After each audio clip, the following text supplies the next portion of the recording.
Welcome back. Now, for this part of the course, I've actually jumped out of our test class and moved into one of the classes I actually work with at the moment in my job.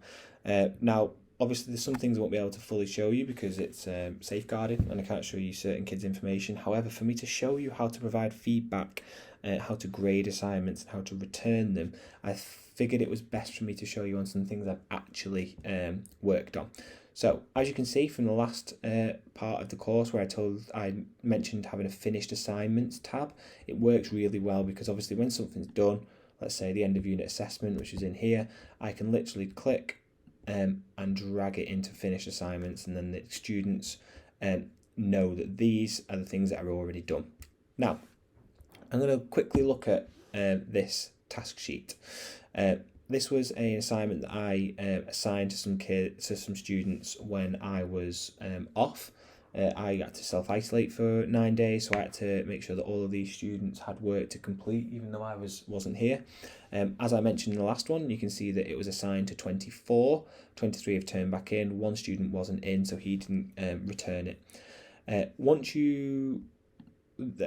I submitted this assignment, I had a video for them to watch and a task sheet for them to complete.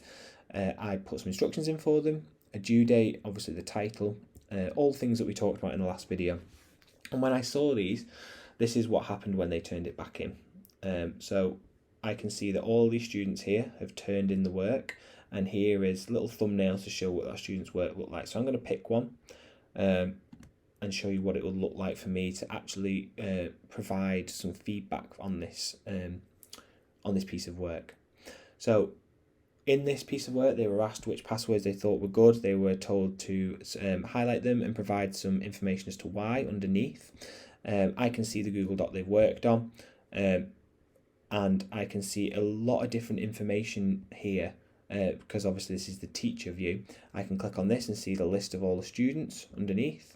I can move between students, so if I click on the arrow buttons, it moves me between different students, and I can also see the files that have been attached to the students. So obviously this lesson 3 task sheet was what I set to them, so that is what has been attached back for me. I can add private comments in, so this is where I would give feedback to this student in particular on the whole. So it might be, really great piece of work, to improve you could ensure your text is formatted correctly. That's because I can see that some of this text here has been put in the middle, and I'll post that to that student.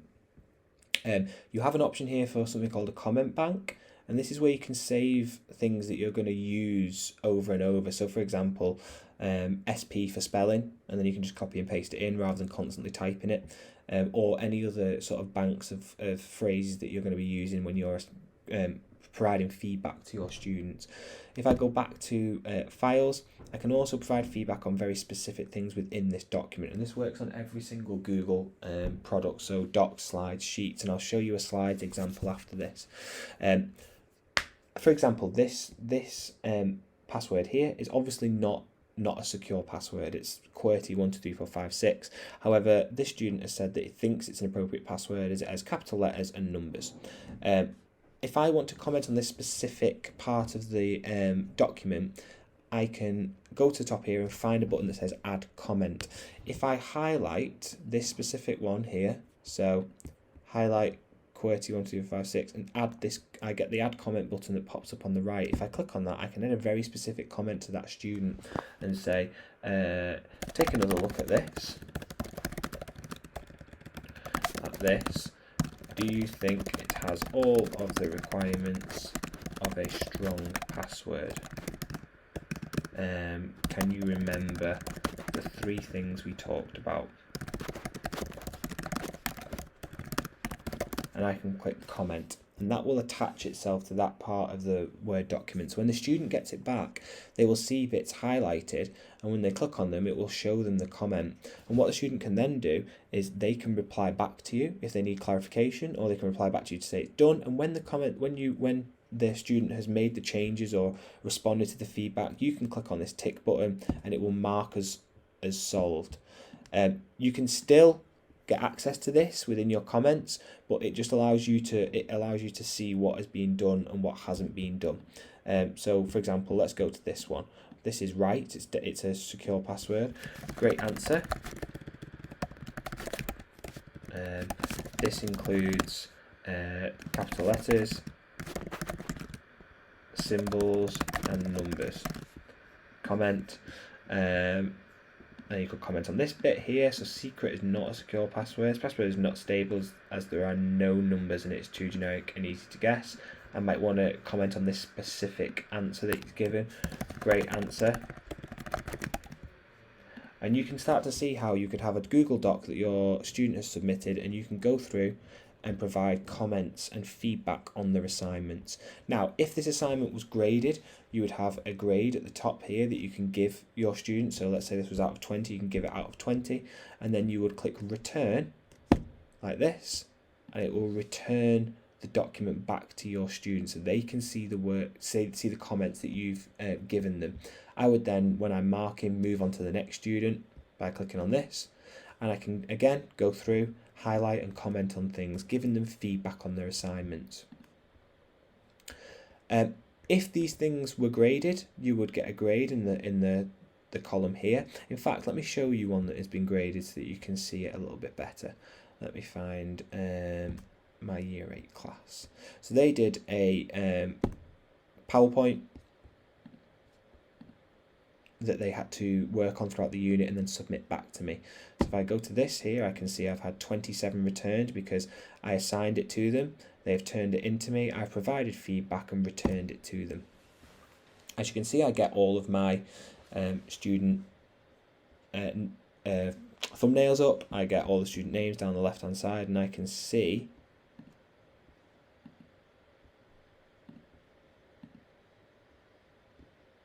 for some reason it's not showing me on this one, so let me find another one. Oh, there we go. Just took some time. I can see all of the different slides that are being submitted back to me by the student. So if I click on this student here,